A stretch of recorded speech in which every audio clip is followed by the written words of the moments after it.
जय जय शङ्कर हर हर शङ्कर जय जय शङ्कर हर हर शङ्कर जय जय शङ्कर हर हर शङ्कर जय जय शङ्कर हर हर शङ्कर. சமூக தனி வாழ்க்கை நெறிகள் தெய்வத்தின் குரல் 3ஆம் பாகம். தன் கையே தனக்குதவி. பெரியோர்கள் உதாரணம். பெரிய ஆச்சாரிய ஸ்தானத்தில் இருந்தவர்களில் கூட தங்கள் காரியத்தை சிஷ்யர்களிடம் விடாமல் தாங்களே செய்து கொண்டவர்கள் உண்டு. வேதாந்த தேசிகன் ஒரு பெரிய சம்பிரதாயத்துக்கே மூல புருஷராய் இருந்த போதிலும் தம்முடைய ஆகாரத்துக்கு தாமேதான் உஞ்சவிருத்தி செய்திருக்கிறார். திருவையாற்றில் தியாகராஜ சுவாமிகளும் இப்படி பண்ணியிருக்கிறார். இவர்களுக்கு எத்தனையோ பேர் சத்காரம் ராஜ உபச்சாரமே பண்ண காத்து கொண்டிருப்பார்கள். முகமது நபி கூட ரிலிஜியஸ் ஹெட்டாக மத தலைவராக மட்டுமின்றி டெம்பரல் பவர் ஆட்சி அதிகாரம் பூராவும் வைத்துக் கொண்டிருந்தாலும் தம் காரியம் முழுவதையும் தாமே பண்ணிக்கொண்டார் என்கிறார்கள். நாமதேவர், கோரா கும்பர், திருநீலகண்ட நாயனார், திருக்குறிப்பு தொண்ட நாயனார் போன்ற மகா பாகவதர்களும் சிவனடியார்களும் தங்கள் குடும்ப டியூட்டிக்காக தையல் வேலை, குசவு வேலை, ஏகாலி தொழில் இவைகளை விடாமலே பண்ணி வந்திருக்கிறார்கள். சிவாஜி தன் ராஜ்யத்தையே சமர்த்த ராமதாஸின் காலடியில் குரு தட்சிணையாக போட்டுவிட்டு அவர் பெயரில்தான் ராஜ்யபாரம் பண்ணினான். அப்படி இருந்தும் ராமதாஸ் மாதுகரி பிக்ஷை தான் வைத்துக் கொண்டிருந்தார். மதுகரம் என்றால் வண்டு.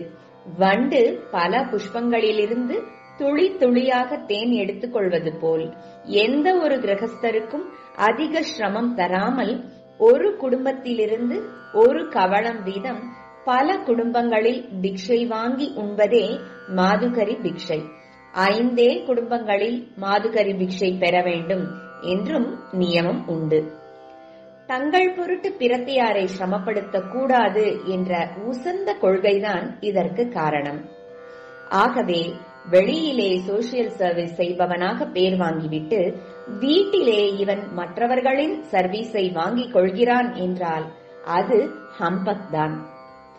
ஆனால் வீட்டு காரியம் சொந்த காரியம் என்பதும் சாஸ்திர சம்மதமானதாக இருக்க வேண்டும்.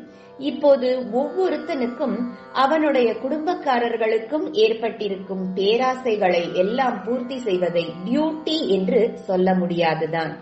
இத்தனையையும் கவனித்து விட்டுத்தான் ஒருத்தன் பொது தொண்டுக்கு போகலாம் என்றால் பொது தொண்டே நடக்காது. வீட்டு மனுஷியர்கள் அப்படி சொல்வதை கேட்க வேண்டும் என்பதில்லை. மாதா பிதா விஷயம். ஆனாலும் கூட மாதா பிதாக்களை இம்மாதிரி விஷயங்களில் ஒருத்தனால் சாந்தமாக எடுத்து சொல்லி கன்வின்ஸ் பண்ண முடியவில்லை என்றால் அப்போது அவர்களிடம் சண்டைக்கு போகப்படாது. அவர்களை மீறியும் செய்யக்கூடாது. சாஸ்திரப்படி மாதா பிதா வாக்கிய பரிபாலனத்துக்கு அப்புறம்தான் எந்த தர்மமும். அதனால் அவர்கள் தப்பாக சொன்னாலும் அவர்களுக்கு தெளிவு தர வேண்டும் என்று பகவானை பிரார்த்திக்க வேண்டுமே தவிர மீறி செய்யக்கூடாது. அதன் பாபமோ புண்ணியமோ அவர்களை சேர்ந்தது என்று விட்டுவிட வேண்டும். இப்போது இந்த நிமிஷம் இந்த மாதா பிதாக்களின் கஷ்டத்தை பார்த்ததில் இப்படித்தான் கொஞ்சம் கடுமையாகவே சொல்ல தோன்றுகிறது. மனைவி மக்கள் விஷயம். பத்னி புத்திரர் விஷயம் வேறு. அவர்கள் நம்மை விட ஸ்தானத்தில் சின்னவர்கள். அதனால் நியாயமாக அவர்களுக்கு நாம் செய்ய வேண்டிய கடமைகளை பூர்த்தியாக பண்ணுவதற்கு மேலாக அவர்கள் நம்மை தங்கள் சமாச்சாரங்களிலேயே இழுத்து லோக சேவை செய்ய ஒட்டாமல் தடை பண்ணினால் அதற்கு காது கொடுக்க வேண்டிய அவசியம் இல்லை. அதை மீறியும் நம்மாலான லோகப் பணிகளை செய்யத்தான் வேண்டும். சாஸ்திரப்படி நம் கட்டுப்பாட்டின் கீழ் இருப்பவர்களான பத்னி புத்திரர்களையும் நாம் பொது தொண்டுகளில் ஈடுபடுத்த வேண்டும். ஆனால் எந்த பக்கமானாலும் அதில் மிகையாக போய்விடக் கூடாது. பெண்டாட்டி பிள்ளை குட்டிகளை கவனிக்காமல் பரோபகாரம் என்று புறப்படக்கூடாது. நோக்கத்துக்கே குந்தகம். இதிலே சைக்கலாஜிக்கலாக ஒன்று கவனிக்க வேண்டும். ஒருத்தன் தன் வேலை, வீட்டு வேலைகளை மற்றவர்களிடம் விட்டுவிட்டு பொது பணிக்கு போகிறான் என்னும் போது வீட்டின் மற்ற பேருக்கு இவனிடம் ஏற்படுகிற அதிருப்தியில் சமூக தொண்டே பிடிக்காமல் போய்விடுகிறது.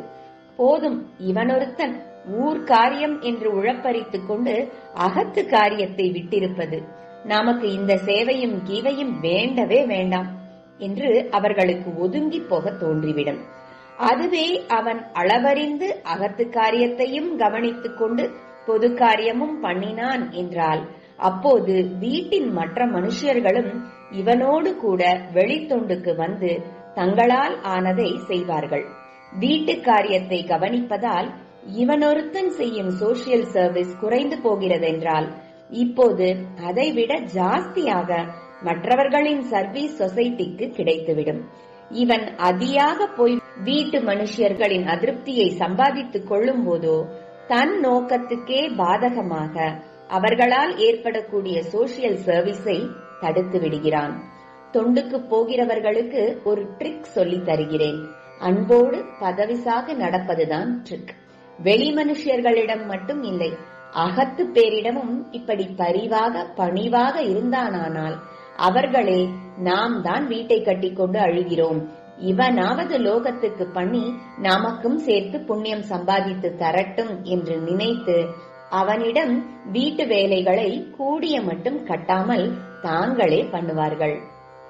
ஜெய ஜெய சங்கர, ஹரஹர சங்கர. மகா பெரியவா சரணம். ஜெய ஜெய சங்கர, ஹர ஹர சங்கர. ஜெய ஜெய சங்கர, ஹர ஹர சங்கர. ஜெய ஜெய சங்கர, ஹர